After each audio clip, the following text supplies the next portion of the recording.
Y bueno, nos movemos a otra sección de obligaciones más recientes y uno de esos temas es el tema del beneficiario controlador. Desde luego que la autoridad ha apuntado mucho a las empresas, pero recientemente se ha dado cuenta que la parte también interesante a donde se debe de apuntar es no solo hacia la empresa, sino a quien se beneficia de los resultados de la empresa.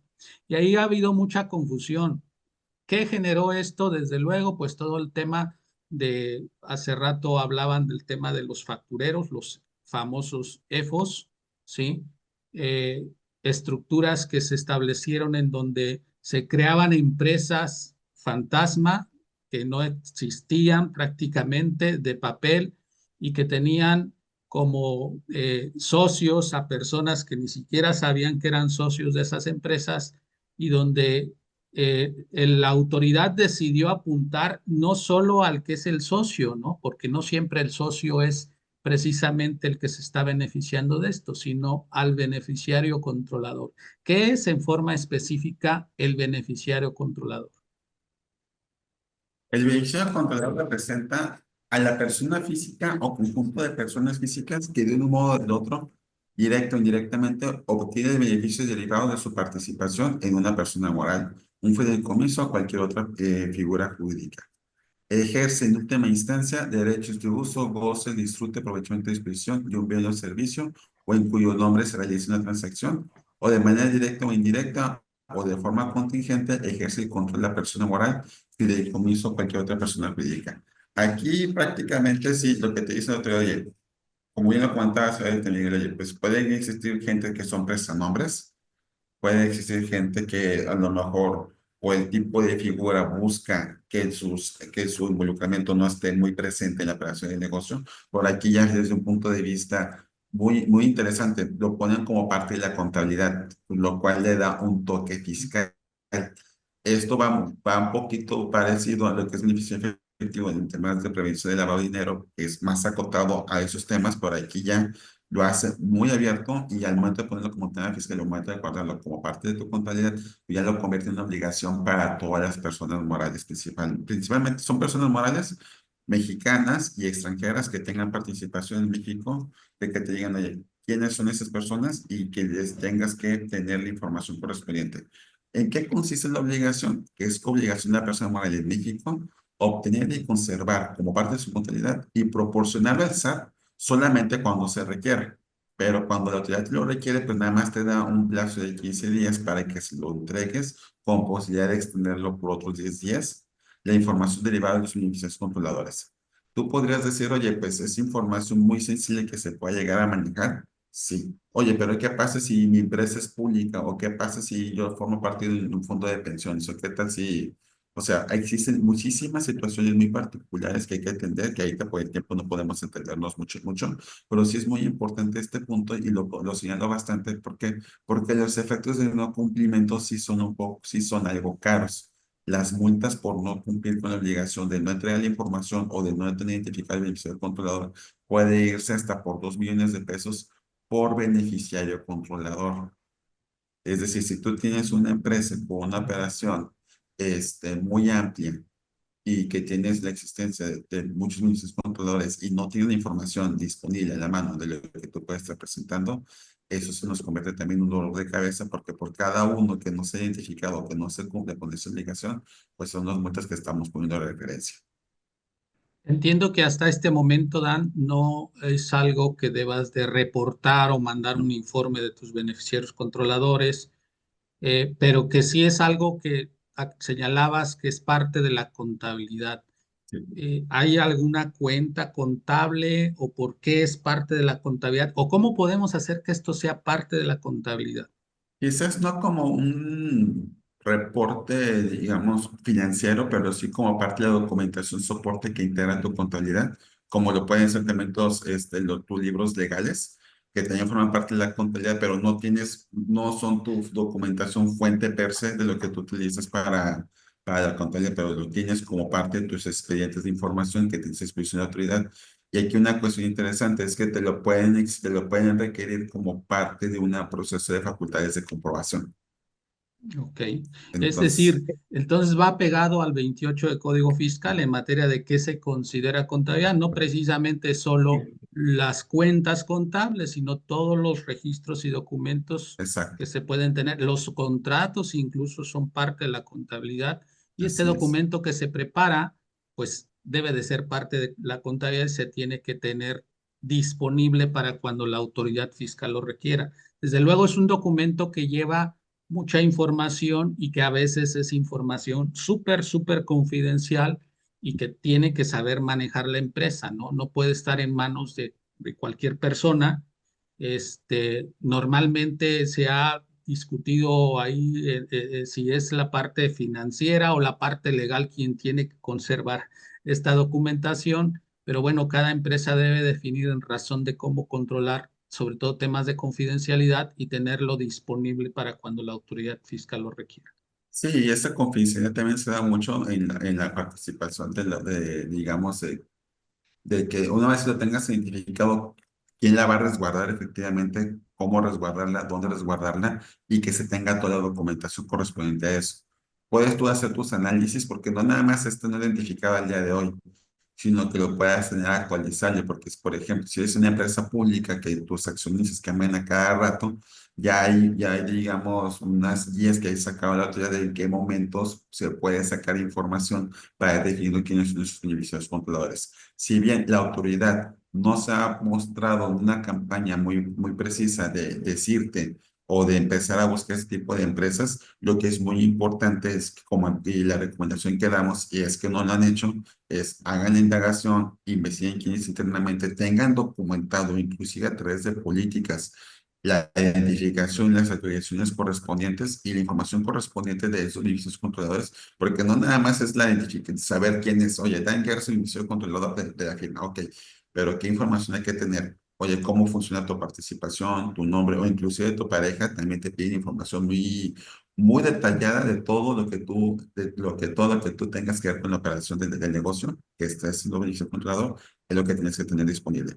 Otro punto también muy importante, si tú eres una subsidiaria de una empresa extranjera, que la información debe de estar en español y muchas veces nos podemos topar con documentación que es de residentes en el extranjero con el otro idioma y para que pueda tener validez aquí en México, pues se tiene que tener la información traducida por un perito oficial y adicional también no descartar la validez del apostillamiento para que podamos utilizar su documentación base aquí en México. Entonces, no propiamente, y aquí lo pongo mucho énfasis, si aún no lo tienes, no pasa nada, porque mientras no te lo requieran, no puede existir una precisión de autoridad que te puede poner ninguna multa, pero cuando te lo piden y no lo tengas, en 15 días veo muy complicado si es una empresa subsidiaria de extranjeros que puedas tener toda la información disponible por todo lo que tiene que cumplirse, por toda la información que se proporciona y adicional por las características también del apostillamiento y también de las cotizaciones y traducciones que tiene que tener.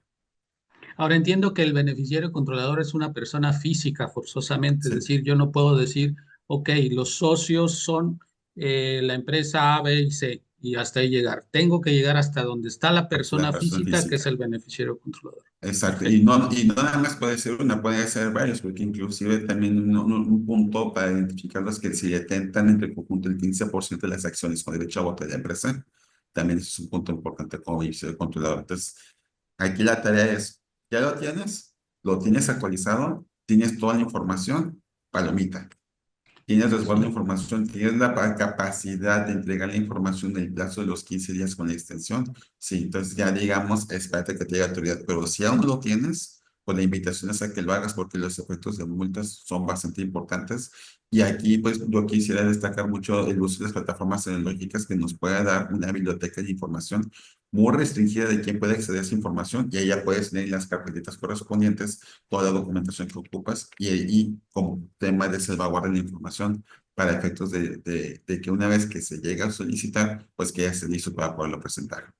Excelente. Siempre el uso de la Perdón. tecnología, ¿no? Tenemos que Claro. acompañarlo de tecnología, no hay otro camino.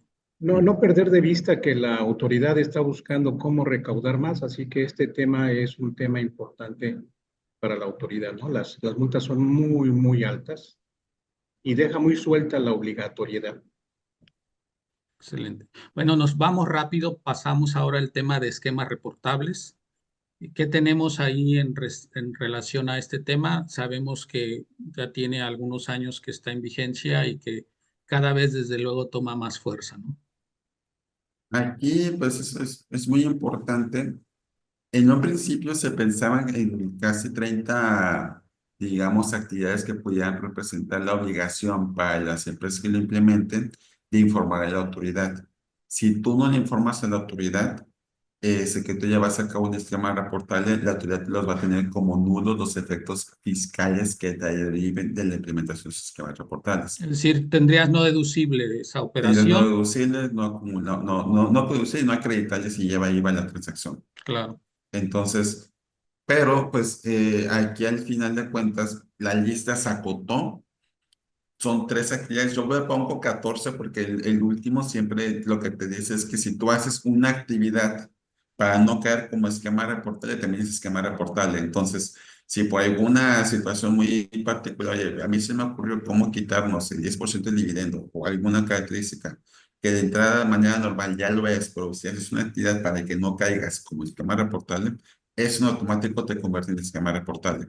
Entonces, aquí es muy importante también tener muy presente la lista completa. Aquí pusimos algunos más, vamos a comentar algunos. La lista completa de los esquemas reportables que tú tienes que informar a la autoridad.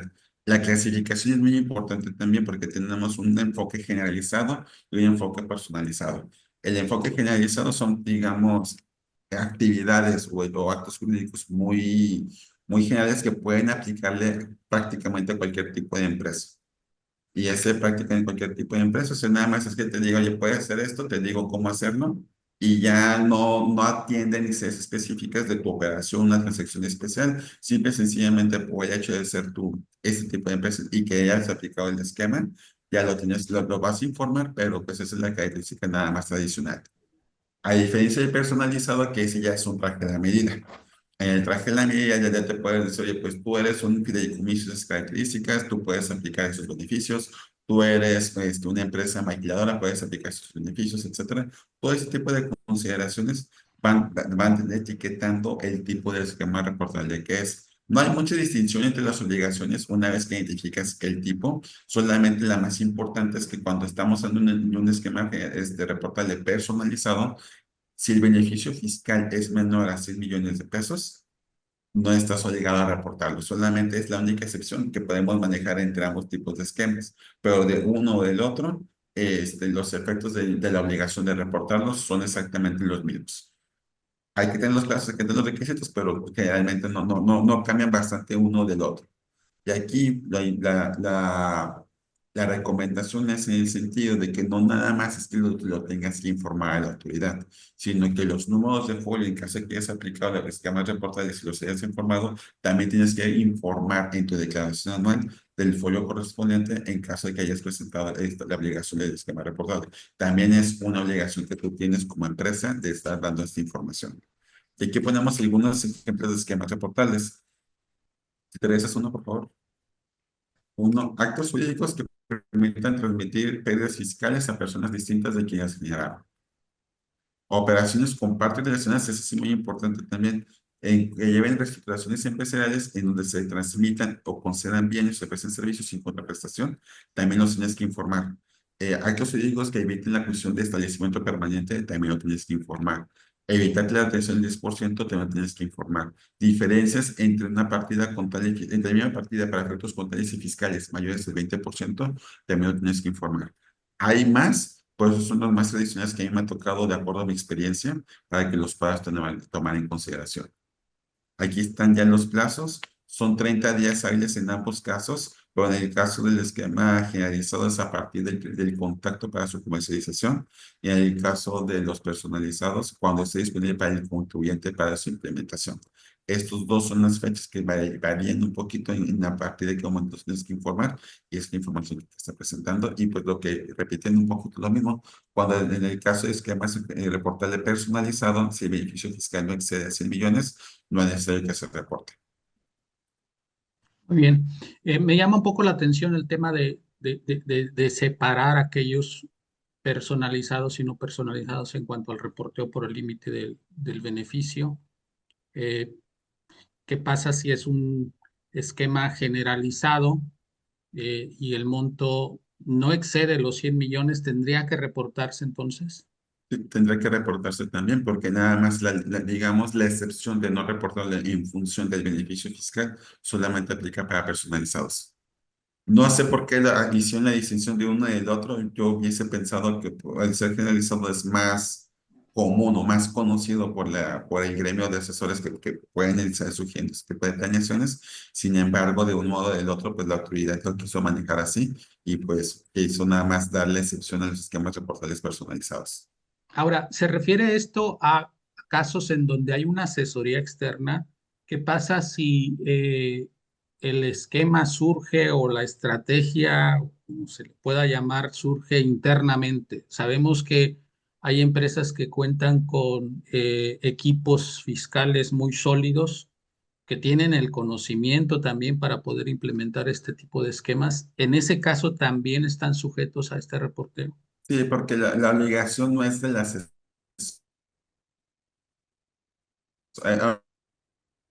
Hay obligaciones del asesor, sí, es una obligación de la empresa que implemente el esquema reportable. Si hay un involucramiento de asesores, pues sí, sí, evidentemente existe la obligación para ambos, e inclusive por ahí el asesor también está obligado a reportarlo. Ya indica mañana que el asesor no está obligado a reportar el esquema reportable, es cuando se le libera de esa responsabilidad por parte de la misma empresa que lo esté implementando y para eso hay que tener documentación y soporte. Ok. Luego, entonces, es muy importante hacer un recorrido por todas nuestras operaciones, transacciones, efectos de poder identificar si tenemos esquemas reportables que deberíamos estar informando a la autoridad, a efecto de evitar cualquier contingencia en alguna revisión por parte de las autoridades, ¿correcto? Bueno, nos cambiamos ahora a otro tema. Este es un tema que surgió en el año 2021 con una reforma fue una reforma realmente integral y muy bien coordinada, en donde participó no solo la Secretaría del Trabajo y Previsión Social por temas laborales, también el Instituto Mexicano del Seguro Social, el Infonavit y el propio Servicio de Administración Tributaria. Esta reforma fue de alguna forma un hit para la administración pasada porque el tema de outsourcing venía desde hace muchos años eh, creando dolores de cabeza para las autoridades en esquemas en donde se subcontrataba personal al cual no se le pagaba lo adecuado o no se tenía con las prestaciones necesarias de ley o no se tenía registrado en Seguro Social. Y bueno, para evitar este tipo de prácticas, la autoridad decidió, el Ejecutivo junto con el Congreso, hacer este cambio, esta reforma integral, que de alguna forma sí vino a ajustar un poco, un tanto, la parte de la justicia laboral, en el sentido de que hubo muchos cambios, no solo a nivel de las empresas que se dedicaban a servicios de outsourcing, sino también en lo que se conoce como insourcing, es decir, empresas o corporativos que tenían sus propios empresas de servicio, que daban servicio a terceras empresas con el objeto de disminuir su carga de pronto fiscal o de pronto de temas de reparto de utilidades o cargas de tipo laboral, ¿no? Entonces, este cambio, desde luego, vino a establecer reglas muy estrictas que deben de ser cumplidas y que es importante conocerlas y llevar a cabo un análisis para asegurarnos que cuando tengamos este tipo de servicios cumplamos con los requisitos establecidos. ¿Qué comentarios tendrías al respecto, Dan, José Luis? Yo nada más pondría sobre la mesa la identificación muy precisa de los proveedores de servicios especializados. Aquí está muy enfocado el tema del REPSE y evidentemente si tú tienes servicios que caen en esta categoría, pues es muy importante pues el tener muy presente que el registro en el REPSE pues es limitado, tiene 3 años de duración, entonces hay que estar muy monitoreando de forma muy periódica a tus proveedores, de que los contratos, los registros, los permisos, etcétera, pues estén siempre al día porque derivado de esto, pues tienes los efectos fiscales de la no deducibilidad que te puede llevar por no tener cumplimiento de esta parte. A mí me interesa mucho destacar este punto en particular, pero más pensado en aquellos servicios en los cuales no es que sea subcontratación per se, pero lo que no cae ya dentro de pues, la naturaleza del servicio, que no se trate de empresas que tú estés pagando como servicio de subcontratación. ¿Qué es lo que nos puede derivar esto? El efecto fiscal, que ya no es nada más de no deducible, sino ya lo de equipar a la defraudación fiscal. Entonces, tienes que tener, aquí ya veríamos de tres grupos diferentes de, digamos, de tipo de proveedor. O sea, tienes tu proveedor normalito que te da servicio, que no califica como servicio especializado, pero pues como quiera te da aquí un servicio que lo tienes que tener ahí en tu operación, en tu negocio, etcétera. Entonces está perfecto. El contador que contratas de manera externa, un ingeniero que te da asesoría a la instancia, etcétera. Ese tipo de empresas no necesariamente cae para Repse, pero tampoco caería en alguna otra categoría. Luego ya tienes el proveedor de servicio especializado que te da servicios in-house que vienen a tu planta, vigilancia, seguridad, enfermería, etcétera, que los tienes en tu operación ahí muy metidos en tu planta. Y si estás tú en ese supuesto, pues asegurarte que efectivamente esos proveedores pues tengan sus registros adecuados y demás. Y los otros son los que no debes de tener, que no califican ni como, digamos, un proveedor comercial, vamos a ponerle como el primer ejemplo, o un proveedor de Repsol, sino que se tiene un proveedor particular que da el mismo servicio que tú das, por ejemplo, y que tú tengas a tu disposición, etcétera. Todo ese tipo de consideraciones, ese tipo de proveedores, ese tipo de pagos, pues son los que no deberías de tener y son no permitidos de acuerdo a la reforma laboral. Sí, hace rato decías el tema, o pusiste un ejemplo de servicios de asesoría y me acordé precisamente de algo que sucedió cuando se hizo esta reforma, porque antes de ello cuidábamos mucho que en el objeto social de la entidad, de la compañía, se tuviera precisamente como objeto social prácticamente todo. ¿Por qué? Sí, Por la estricta indispensabilidad, ¿no? Yo sí, decía, oye, pues el fisco no me permite deducir pagos a terceros porque no está dentro de mi objeto social. Bueno, ponlos. Y los notarios hacían las actas constitutivas y ponían todo tipo de actividades, no solamente la actividad preponderante, ¿no? Cuando ujú, viene esta reforma, pues nos choca, ¿por qué? Porque nos dice todo aquello que tengas como parte de tu objeto social o tu actividad primordial, no lo puedes subcontratar, ni aún con Repse. exacto. Entonces decimos, oye, pues tengo mucho porque el notario o mi asesor me dijo que pusiera todo. Se tuvo que analizar a detalle el objeto social para limpiarlos y evitar este tipo de contratiempos, ¿no? Sí, No sé si hay empresas de pronto que no han hecho ese proceso, si no lo han realizado, desde luego es muy importante revisar qué tienen en su objeto social para que aquellos proveedores que contraten, además de cumplir el tema de que tengan el registro respectivo, pues no estén como parte de su actividad preponderante, si no ahí va a chocar y va a ser un tema de la prohibición específica que menciona Dan respecto a que es un tema de tipo defraudación fiscal, es claro. porque contrate servicios de personal que va a realizar actividades que son tu actividad preponderante, ¿no? O tu objeto social. Entonces, Entonces, tenemos que cuidar desde luego esa parte. esa revisión de tu acta constitutiva donde viene tu objeto social tiene que venir acotada específicamente a a tu actividad y no, muchas veces las actas constitutivas tenían como 50 páginas y 40 eran del objeto social. Y te ya ponían el último, y la última página del final le ponían cualquier otra actividad económica que se me ocurra. Correcto, Entonces, es correcto. entonces pues no, se hace muy extenso todo ese punto, Entre pero sí, otros, sí es muy importante. como la autoridad en las acumulaciones, ¿no? Entre Ándale, otros. entre otros.